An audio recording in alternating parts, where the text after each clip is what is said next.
It's not working. All right, everyone. Welcome once again to the Faces of Business. I am your host, Damon Pistolka, and I am excited for our guest today because we have none other than Thomas Ellis with us here today from EWC Consultants, and we're going to be talking about practical small business sales training. Thomas, thanks for being here today. Damon, it's a pleasure to be back here again. So let's give the people what they're looking for. Yes, let's do it. Let's do it. Well, Thomas, we always like to start the show off with our guests explaining a bit about themselves and how they got into doing what they're doing today. And man, you've got quite a career. You've been helping people improve their sales for a long time. Let's hear how you got into that. So it started out, I'm a 35-year veteran in the sales industry, and I've started out as a sales rep like everybody else, and I grew into management and directing sales reps and managers. And along that journey, I had the opportunity to work in a small startup company that became a big company, but I got a chance to learn and do a lot of things. And initially, I was doing all of the training for my new hires. So when I hired them, I also trained them and coached them and went on sales calls and did all those wonderful things. I found that that's something I really enjoy doing. And so when I left corporate America, I started my own business, and I basically work with small business owners and small sales teams that need to understand how simple the sales process can be if they follow some simple rules and processes. Yeah. Yeah. And it's amazing how sales is a process, and many people don't think you can just go out and do it. And it really is. There are fundamental steps to the process. Absolutely. So, one of the fundamental things that people overlook is, okay, I have this awesome product and service. Who is my ideal client? Who can use this? Who can use this product? Who can benefit from my product or service, right? So many people that I work with, especially small business owners, I have to get them to narrow down their focus, right? Because, I was working with an IT company one time, and the guys, I said, well, who's your ideal client? And he said, anybody that has 3 or more laptops. And I said, wow, that's a lot of different companies. But let's narrow that down to what industries have the most use for your product and services. And so I got them to really focus in on, I like to do things in threes. So we picked out 3 industries, and he became an expert in those industries and how they can utilize his products and services, which helped him tremendously by being focused. Yes. Yes. Because then you get all your marketing materials, all the conversations that you have about the problems they have get more similar and easier to help. It's easier to help your customers when you just did it with 2 other customers, and your marketing materials can speak to the same kind of challenges. Absolutely, because it makes it easy for you to just kind of go, oh, okay, so Mr. Jones, I've been working in this industry with a lot of customers. Based on my knowledge, most of the people in the industries have these 5 problems. Wow. Yeah. Right? Which one of these problems do you have? And let me see how I can help you solve them. So now you become kind of like an expert in that industry for that product, which is huge because you're not just a person trying to sell a product. You're there to help solve a problem. Yeah. Yeah. And you can be more helpful with them because you can understand what they're going through better. And that's the whole key about sales is it's being helpful. Many small business owners I work with have this fear about selling. Oh my God, I got to sell. And they have this negative connotation about selling and sales. And I talk to them, I say, listen, remove the word sales and add the word help. And say, Mr. Customer, I'm here to help you solve the problem. I'm not here to sell you anything. If you have a problem and I can help you solve that problem, then we're going to do business. And it's just that simple. Mm-hmm. Yeah. And it does reduce a lot of the apprehension for the person trying to see if that potential customer needs their help, and the potential customer themselves. Yeah, because most people in sales go into meetings with this notion that I have to sell this person something. I have to sell them something, and the buyer is on the other end saying, this person is here trying to sell me something. So you're both walking there with this idea that you're going to try to sell me. I'm not buying. But if you walk in there with, hey, Mr. Customer, I want to ask you some questions so I can learn more about what you do and how you do it, and how maybe I have something that could help you do it better. Would you be interested in having dialogue about that? And then at the end of the day, if I don't have anything that can help you, then let's shake hands and move forward. But if I do have something, let's schedule another meeting to take a deeper dive into how I can help. Yeah, that's a great, just what you said there is so powerful, because you're not trying to, in that, we're walking into the room or setting up that first meeting. We're not hoping to get us, hey, I want to pitch you my product, or I want to show you a presentation on our products and services. It's really about understanding that, but that customer, that person, more about what they're really going through, to determine if there is even something that you should be talking about. Absolutely. And when you approach them from that aspect, man, you have great conversations, because Yes. now their guard is down. They open up and say, well, maybe let's continue this conversation. And then at the end, you kind of say, you know what, Mr. Jones, do you think I think I have something that can help you? Would you like to hear more about it? And they'll go, sure, or not. And then you just move the conversation forward. The whole Uh-huh. key of the initial meeting is to get enough information to determine if they're a prospect. Because not everybody Yep. that you talk to is going to be a prospect. So we have to, what we call, qualify them to see if they have a problem that I can solve. And the other important thing is, do they want to fix the problem?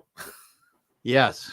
Right? Because so many times we assume, based on other companies, well, I know they have this problem, so I'm going to pitch that. But they may say, you know, Tom, yeah, that's a problem, but we've been living with that problem for 5 years, so it's not a big deal. So Yeah. now you're kind of stuck because you've been thinking about this one problem. So we always have to ask the question, what problems do you have now? What are important, right? What are you trying to fix in the next 6 to 18 months? What must you fix in the next 6 to 18 months? Let's talk about those problems and let's see if we can help you solve them. Let the customer tell you what's important for them to solve today, that they'll pay somebody to fix this today. Yeah, because if you let them tell you, you're not assuming that they want to solve something that they may not care about, like you said, and you could be wasting both of your time. So many times I've been on sales calls with sales reps that go in, well, I just sold this contractor and this contractor, they do the same thing. So I know they have a problem here, and I go in and talk about that problem. And the guy says, no, we really don't have that problem there here. And the sales rep is stumped. They don't know where to go next. Yeah. And meeting ends. Yeah. Yep. And that can stop it, or the right. And you said this, asking the right questions. So when you're coaching and helping people in this, around the initial meeting, do you like to have them work with, say, a handful of the same kinds of questions each time, so this gets real familiar, how the flow of this initial meeting goes? Yes. So what I like doing with my clients is we craft up about 10 questions, right? Yeah. Yeah. 10, and they're open-ended questions. I mean, questions that are going to get the customer talking, right? Hmm. And I tell them what do we want to get out of this meeting? And so we craft up these 10 questions. And I tell them, I said, now you can't just ask these questions back to back to back to back because Yes. they're going to feel like you're interrogating them. So you have to make it part of the conversation, right? So you write these 10 questions down, and sometimes you don't ask but only 3 of them because that's Hmm. pertinent. Sometimes you ask 5, 7, it doesn't matter, but you have a list of questions that you're going to ask them. The most important thing is that I ask them to practice these questions, right? Read them every day so they begin to seep into their brain. So when the customer starts talking about a specific topic, 1 or 2 of those questions just oozes out of them, right? The customer Hmm. like hits a button and that question pops out of them, and now it's in the gist of the conversation. It's not, well, where'd that question come from? It's part of the conversation. So I try to help them to develop that. That takes time, but the most important thing I tell them in the first meeting is it's a conversation, right? Hmm. It's back and forth. It's not me firing 20 questions at you. It's us having a conversation like you're having a conversation with a friend. Yes. Yeah, and I love that idea of having the 10 open-ended questions. Not that you're going to rapid fire ask them, but just understand them, rehearse them, think about when they're applicable, all these kind of things, because then as the conversation evolves, you can ask those questions if they come up at the right point. And it weaves it right in and gives you the information you need to see if they are a potential prospect for you, and helps you to better then identify how you could help them. Right. So one of the things I did when I first started my business is I used to use 3x5 cards. So this tells you how old I am, right? So I used to use 3x5 cards because when we get an appointment and get in front of a customer, we get excited, right? Yes. We get, oh my God, we get excited and we don't remember everything that we need to ask. So I suffered from that. So I got 3x5 cards and I used to write questions down. And in my car before the meeting, I would take these 3x5 cards out and read them. Say, I must ask these questions, right? Because for me, it was important to ask them, how are they currently training their salespeople, right? You know, are they open to having an outside company come in and do training, right? Hmm. What are the 3 challenges that they have with their salespeople, right? So there were some questions that I always had to ask. And if I Yeah. missed one of those questions, I would have to go back and think about, well, the customer wants me to bring them a proposal, but I don't know what to bring them the proposal because Yes. I didn't ask these 3 questions. So now I'm guessing. And you know what happens when we guess? We screw it up. Yep. And so I used to carry these cards in my pocket until they sank in. And then I got the information so I could go back home, think about them, and come up with the solution based on the 3 things that they said were important to them. Thomas, Hmm. my people need to be better at prospecting, better at presentations, and better at handling objections. I got it. So now I go back and I come up back to them with a customized training based on those 3 objectives. Yeah, that's a great way. And I like what you said about I'm trying to get 3 problems out of them, uh, from the conversation, not out of them, but you're trying to answer what their top 3 problems are in the realm of where you work, because then it really helps you to draft a much stronger proposal if you can help them. Exactly, because here's what people do. They hear one problem and they go, okay, I got it. Let me go back and put you together a proposal, right? And you come back with a $10,000 solution Yeah. for one problem. I don't know too many people that are going to give you $10,000 to solve one problem. Yes. But if you uncover 3 problems, okay, and you come in with a $10,000 solution, that's $3,500 per solution. That's more palatable, right? Yeah. That makes more sense. And so I always tell people, try to find the top 3 problems that they have, right?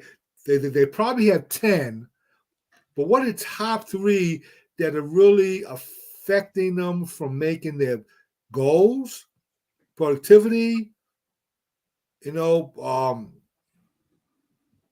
people culture? What are those? And then you can come back and say, based on our conversation that we had last time, Mr. Jones, you said that these were the 3 main things that you were interested in. Is that still the case? Yes, great. Well, listen, based on what you told me, I'll come up with a program that's going to handle those 3 problems. And then I'll walk you through how I'm going to do that, right? So you mentioned prospecting. So I'm going to work with the team on developing a prospecting cadence, blah, blah, blah, blah.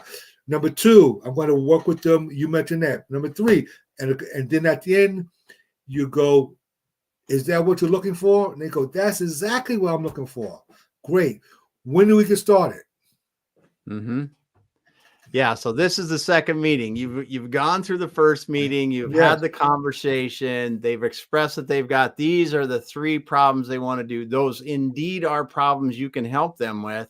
Now you've come to the second meeting and you are restating the problems that they told you and addressing each one of those with your proposal. Yep, and then you're asking them, does that meet what your expectations are? Yes. They go, yes. I said, great. So my final question is, when would you like to implement this program? Right? Yeah. So no matter what your audience out there does, the simple question that I ask people at the end of most meetings is, what do you think our next steps should be? And I do that after the first meeting, right? So after the first meeting, I would say to the customer, what do you think our next steps ought to be? I know what I want them to be. I want another meeting, but I'm the orchestra. I'm not driving the ship. Mm-hmm. And the customer says, well, I would like to learn more about X, Y, Z, or I would like to bring my manager in who's going to be closely involved with this. Great. Let's set up that meeting for the next time. When would be a good time for us to get back together? Then you nail the appointment right then and there, right? Yes. You book it while you're there. So many people would go home, get excited. Oh my God, ooh, I got another meeting, but you don't have the meeting because you didn't get a date and time for the meeting. That's a key point. And that is a key point. Yes, it is. And that's why that's why I was so excited about having you on, because these little things make a huge difference. It's the little things, right? So many times I've worked with salespeople. When I coach and train them, they would come back to the office. Time is woo. I said, great. I got another meeting. And I would say, what's the date and time? Well, he told me to call him next week. What's the date and time? You don't have a meeting, right? Mm-hmm. You don't have a meeting. So I classify a meeting as you have a specific date and time to meet. Not, well, he said, drop by the office anytime. That's not a meeting. Mm-hmm. Right? Stop by on Thursday. That's not a meeting. A meeting is when you have a firm date and time. I'm meeting him on Tuesday at 2:00. And then I ask, the next question is, what is the agenda for that meeting? Why are we going back? Yes. Right? Yes. And so you have date and time and agenda. Perfect. Yeah. But the agenda is very important too. I mean, very important, right? So I set up every time I have a client I work with, we work on setting the agenda, even for the first meeting. Yes. The first meeting, you want to have an agenda. And the agendas that I teach people, very simple, very easy. The first meeting is I want to introduce myself.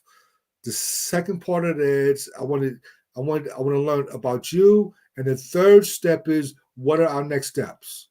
That's the agenda. Now, however that flows, nothing in the agenda said I'm here to sell you anything, right? Very generic agenda. Okay. I send that agenda out with the meeting invite. Most Good people idea. that I talk to do not send out agendas. So now the person on the other end is saying, I have a meeting with Thomas, but I don't know what it's for. But you're going to say, listen, right? So when you do the first meeting, that's what you do. When you do the second meeting, right, you have an agenda. Yes. Date, time. The purpose of this meeting is going to be discuss the proposal or discuss the outline or the discuss. Yeah. So you're specific as to what you're going to do at that meeting. And also the third piece is always discuss next steps. Damon, I even teach people how to do this when they're going to close the deal, right? When a customer says, well, Thomas, I need to think about this for a couple of weeks. Everything looks really good. I go, great. 2 weeks from today is the 17th. Can we get together on the 17th, 2 o'clock? It only take 10 minutes. They go, yeah, sure. Okay, so I'm clear. The purpose of the meeting is to no go on the sales training? Yeah, great. So we know when I get on that call, it's yes, I'm moving forward, or no, I'm not, right? That's it. There's no more discussion or anything else because you have all the information. Yep. Yeah. Right? So when I get my clients to follow those 3 steps, oh my God. It's huge. Every call what the agenda is and what the outcomes are going to be. Every call. Yes. What And that's happens so powerful. What happens most of the time, people say, let me think about it. Give me 2 weeks. And the person goes, okay, I'll call you in 2 weeks. What's 2 weeks? 2 weeks from, right? Ambiguous, right? Call me in 2 weeks. What does that mean? What are we doing in 2 weeks? Why am I calling? First of all, why am I calling you in 2 weeks? Yes. Right? And most people don't nail that down to say, okay, the reason why we're going to talk in 2 weeks is because you're going to make a decision, right? Great. Why don't we take 10 minutes on a call, put it on the agenda, go, no go on training, product, implementation, whatever that is. Yeah. But you know what the expectation is on that call. Yeah. Yeah. And that's huge. I mean, and this is why I was excited to talk to you, because what you're helping people do is add system and structure to their sales process. And a lot of people get and put in sales because, oh, we're good with people. Okay, that's fine. But if I could be the best athlete in the world, but if I don't train and figure out how to do my sport, how good am I going to be? And that's kind of like, we think that being good with people is a good enough skill that you can learn how to do sales. And it's really not that case. And the training like you're helping people do and learning is very effective, and especially in small business when, you don't have 10,000 salespeople out there selling, hoping that, we've covered the market enough that we'll get enough sales. We'll get one sale because we got a lot of people out there doing stuff. Yeah. And you're absolutely right. And the thing that I really enjoy is that when I work with my clients, and it takes them a while to get it, right? But once they understand it, now, if the deal gets stuck in between any of those points, then we can go back and address, well, where's it stuck at, right? Because it's stuck because we didn't necessarily do what we should have done. We always book another meeting from the meeting in person. We always do that. So that it won't get stuck there. And we always book the next meeting to let them know, yes, I'm moving forward, or no, I'm not, or I have a question, or I have some objections. The other thing we work with clients on is everybody has objections, right? And so it's amazing to me that I sit in front of, I just did this today with a group of salespeople. And I said, okay, what are the top 10 objections you hear 80% of the time? What are they? And how do you handle them? And I went around and asked a couple of people. Each one has a different way of handling it. I said, we have to come up with talking points that we develop for each one, because what happens is that when a customer throws you an objection, you get stumped. It's like getting hit with a right hand cross. It stuns you because you're, oh my God, an objection. How am I going to handle that? But if you say to the customer, hey, I'm glad you asked me that question. So if the customer says, Thomas, your price is too high, I say, you know what, Damon, I'm glad you asked me that question. What are you referencing this from? Why you? Let's talk about why you think my price is high, right? Yes. Rather than again, stump to go, okay, well, I'll give you a discount. No, let's understand where is this coming from? What research have you done to tell you that this price is too high? Well, I don't have any reference point. I just think it's too high. Okay, well, let's go back and talk about what you're getting, what the value is you're getting for that price. So I always train people. I said, when you hear that the price is too high, the bell should go off and say, I didn't show them enough value. Yep. Right? I didn't show them enough value, because if I showed them enough value, he wouldn't ask me that question. So I have to get better at showing them value for my price. Yeah. And this is something I'll tell you, especially if you're selling high ticket things, right? Yes. So if you're out there selling a high ticket thing and it's, say, software, for example, right? Some of these software packages that a bigger company will buy are crazy expensive. So if someone's going to spend thousands and thousands of dollars on something, there should be, and I think, and I would love your input on this. You talk about building value. There should be extra steps in your process, not because they're extra, but just to build value. Because if I'm asking somebody on a product like a software solution to spend $100,000 with me and commit to years of it with me, that value building process is so key, because you will run into price objections so hard you just won't overcome them. Exactly. And you know that when you start the process, right? Yes. So you know that from day one. So you know that I'm going to ask this company to spend $100,000. I need to show them from day one, from the first meeting. I have to show them. Now, what also I can do, once I figure out what their main problems are, and how much those problems are costing them by not being fixed, and my software can fix that, during my demonstration of the product, right? I'm going to highlight those three areas and say, see, remember you losing $300,000 here and $100,000. So I'm asking you to spend $100,000, but look what you're gaining. And they go, oh, yeah. I see that.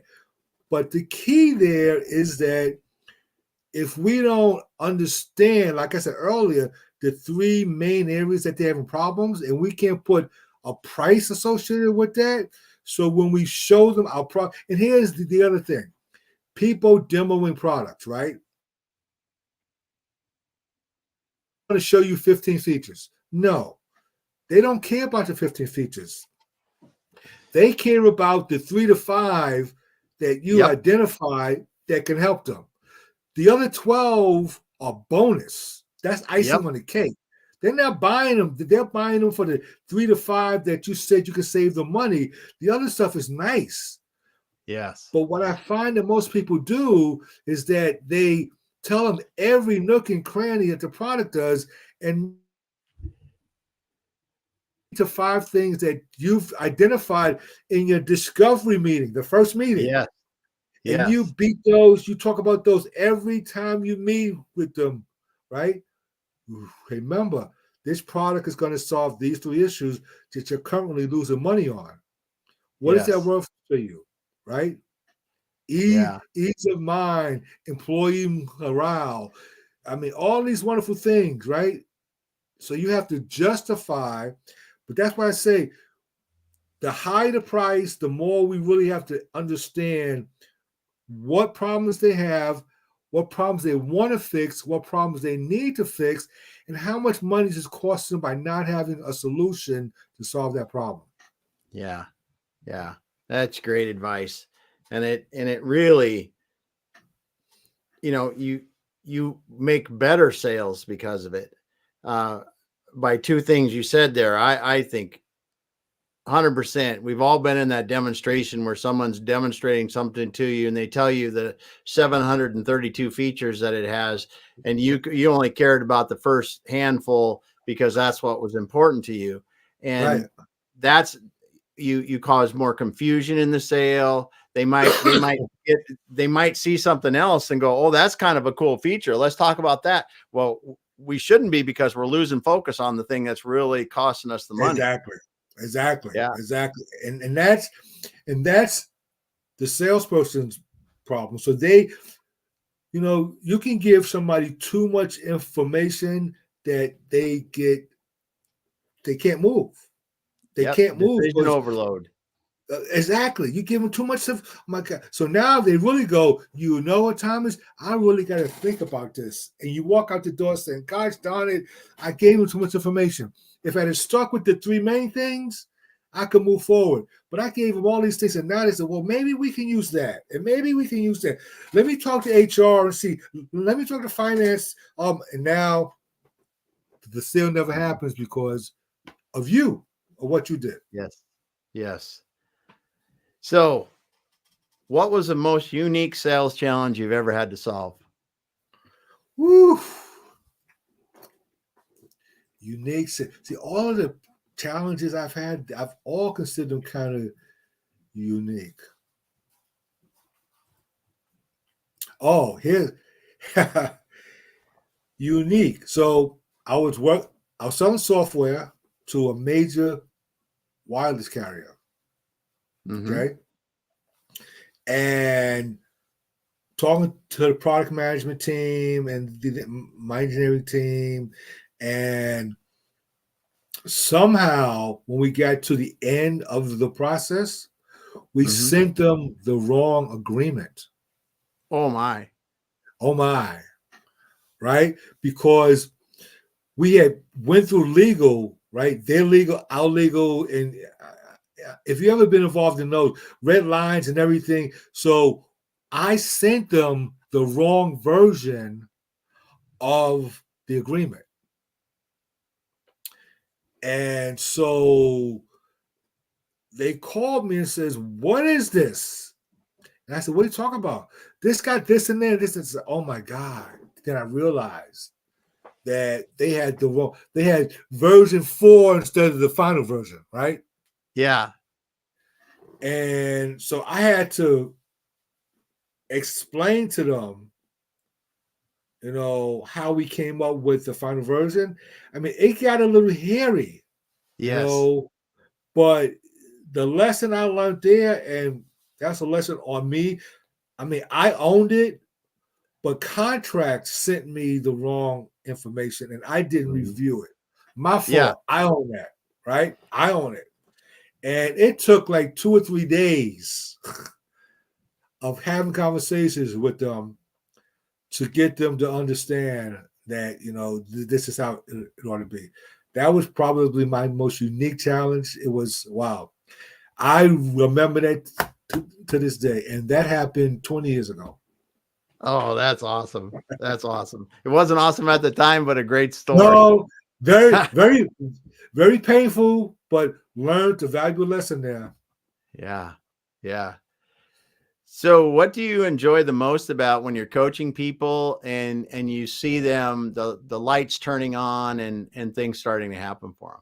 So Damon, that's the most rewarding thing of what I do is meeting people initially, and they got this glazed eyes over, and they're like, Thomas, I don't know if I can't do this. I don't know if I can. I'm not going to do well. All the I can't and I excuses, and I said, listen,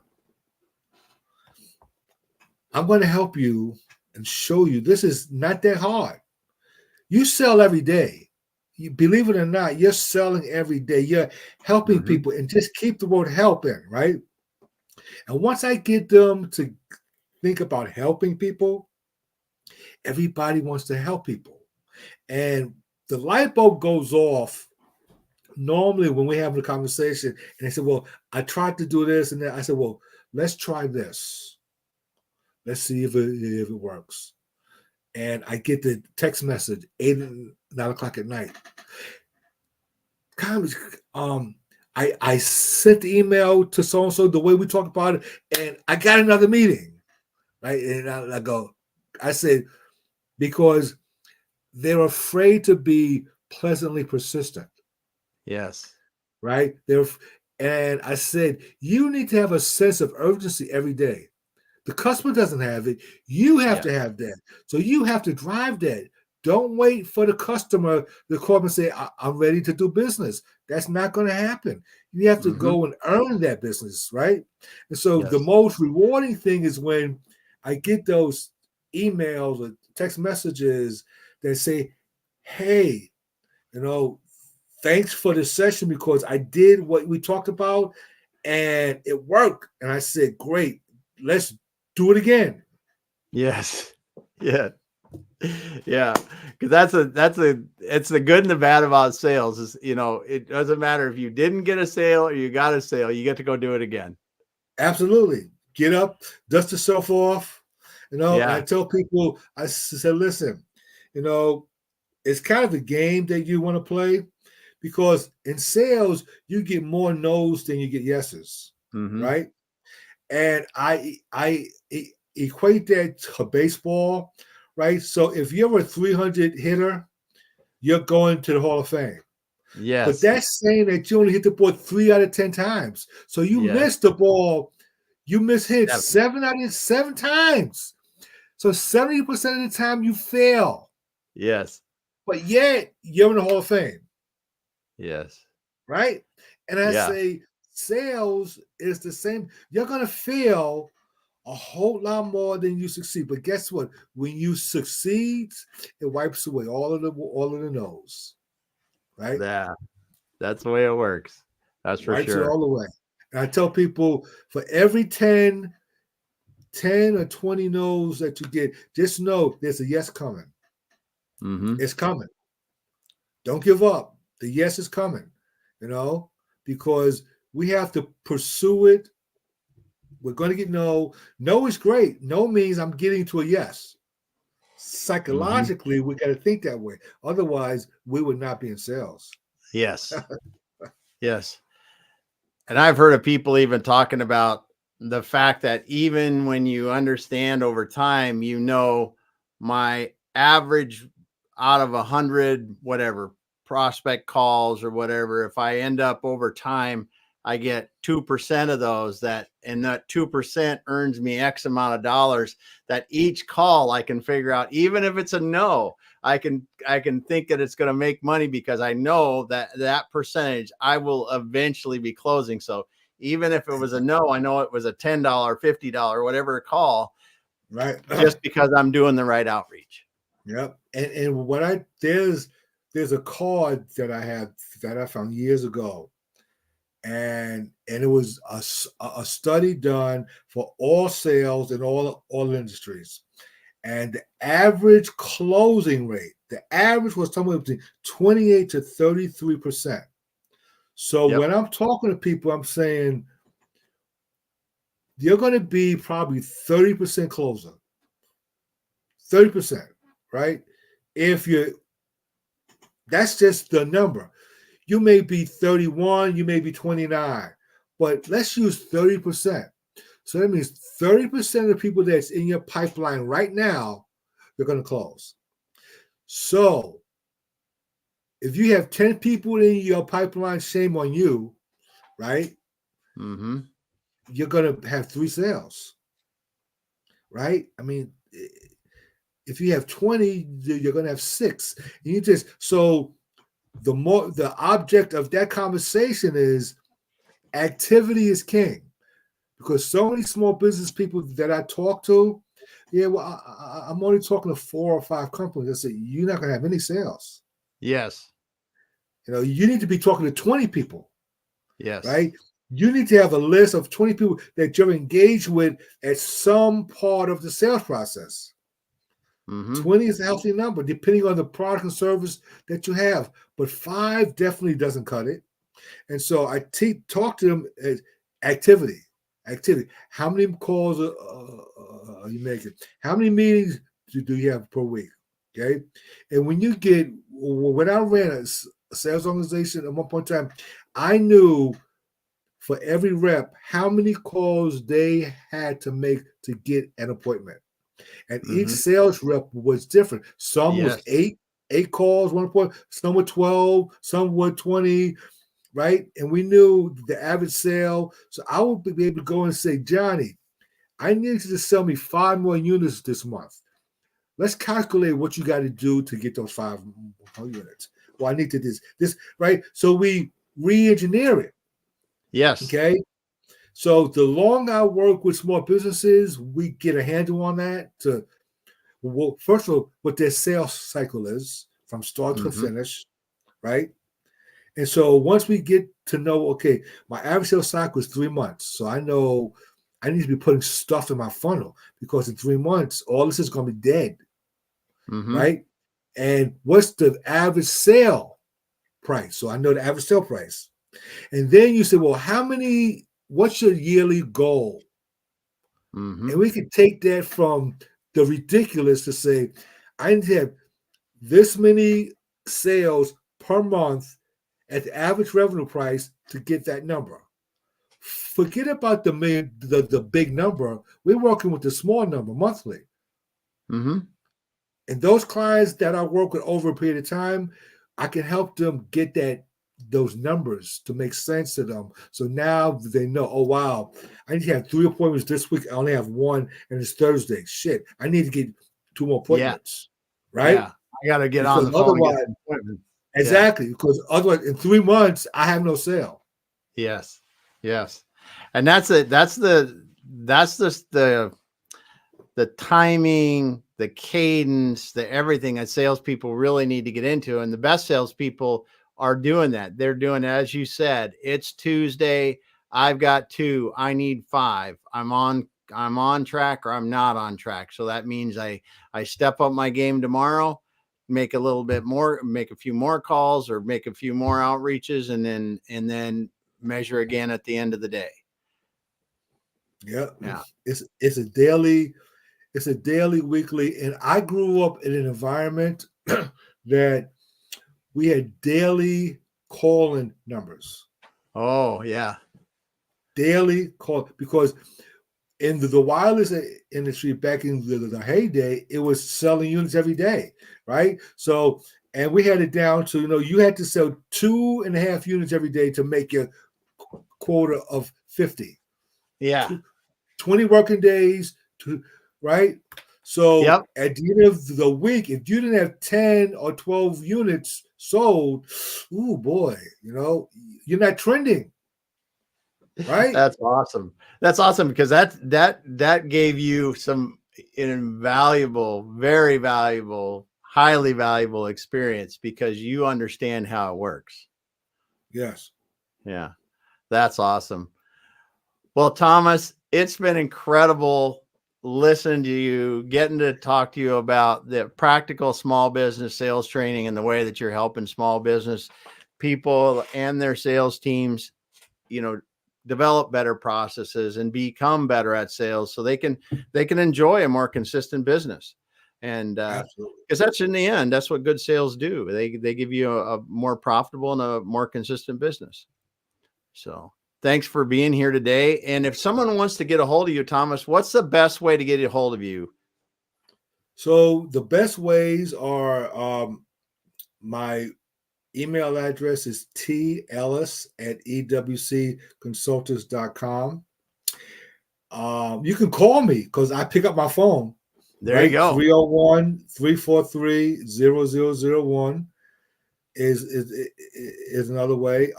And a third way is to reach out to me on LinkedIn. You'll see me Very good. all over LinkedIn. I'm an avid user of LinkedIn. So reach out. And if for anybody that's on this call, I'm going to give you a special offer. And if you must reach out with to say, I was on the Exit Your Way podcast, and I will give you a 30-minute free sales strategy session. I'll say that Nice. again. A 30-minute free sales strategy session if you mention that you was on the Exit Your Way podcast. Nice. Thanks, Thomas. I appreciate you extending that offer to the listeners today. Again, we had Thomas Ellis with us here today, and he is from EWC Consultants. You can find him on LinkedIn. It's Thomas, THOMAS ELLIS. Want to make sure everybody knows how that is spelled so they can find him on LinkedIn. Go ahead. My book. I forgot to mention people about my book. Yes, let's talk about that just for a moment. So I have a book. It's 2 years old. It's called B.U.D. Nice. B.U.D. Better, Unique, and Desirable. The sales process that gets results. It's on Amazon. It's a book that most people that buy it really love it. I give you practical sales tips on how to grow your sales. So please Nice. invest in that. It'll be a great holiday present to yourself. Yes. And we'll have you come back, Thomas. We'll talk about the B.U.D sales process and your book too. We didn't have time to get to it today because we were talking about the practical basics. We can work into the B.U.D system, I think, next time and have a lot of fun with that. Absolutely. Yes.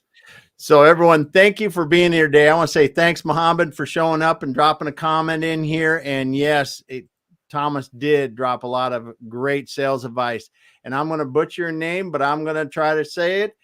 Ibtahaj, thanks for stopping by because he was listening about value is everything. And really, when we were talking about building value with the customers, and yes, I believe Thomas did explain it very, very well. So I want to just thank everyone for being here today.